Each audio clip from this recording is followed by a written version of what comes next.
ಕುಮಟಾ ತಾಲೂಕಿನ ಪುರಾಣ ಪ್ರಸಿದ್ಧ ಶ್ರೀ ಕಾಂಚಿಕಾ ಪರಮೇಶ್ವರಿ ದೇವಿಗೆ ಅರ್ಪಿಸಲು ಸಿದ್ಧಪಡಿಸಲಾದ ಪುಷ್ಪರಥವನ್ನು ಭಕ್ತರು ಮೆರವಣಿಗೆ ಮೂಲಕ ದೇವಸ್ಥಾನಕ್ಕೆ ಕೊಂಡೊಯ್ದು ಸಮರ್ಪಿಸಿದರು. ಬಾಡದ ಗ್ರಾಮ ದೇವತೆ ಎಂದೇ ಪ್ರಸಿದ್ಧಿ ಗಳಿಸಿರುವ ಪುರಾಣ ಪ್ರಸಿದ್ಧ ಶ್ರೀ ಕಾಂಚಿಕಾ ಪರಮೇಶ್ವರಿ ದೇವಸ್ಥಾನದಲ್ಲಿ ನಡೆಯುವ ವಿಶೇಷ ಕಾರ್ಯಕ್ರಮದಲ್ಲಿ ದೇವಿಯ ಉತ್ಸವ ಮೂರ್ತಿಯನ್ನು ರಥದಲ್ಲಿ ಸ್ಥಾಪಿಸಿ ಮೆರವಣಿಗೆ ನಡೆಸುವ ಉದ್ದೇಶದಿಂದ ಭಕ್ತರೆಲ್ಲ ಸೇರಿ ನೀಡಿದ ದೇಣಿಗೆಯಿಂದಲೇ ಪುಷ್ಪರಥವನ್ನು ಅತಿ ಸುಂದರವಾಗಿ ನಿರ್ಮಿಸಲಾಗಿದೆ.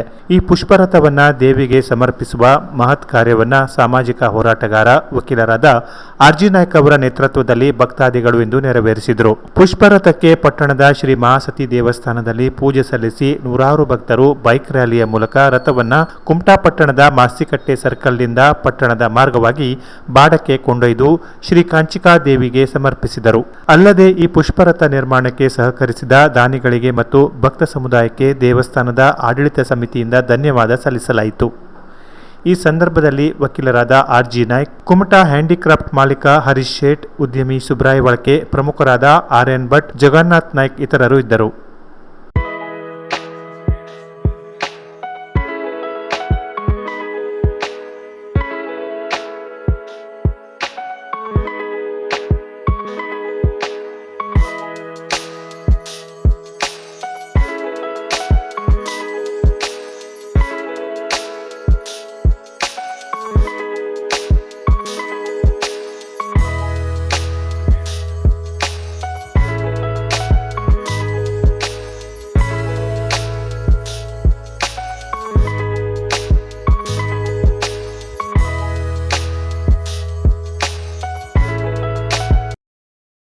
Canara plus news, Kumta.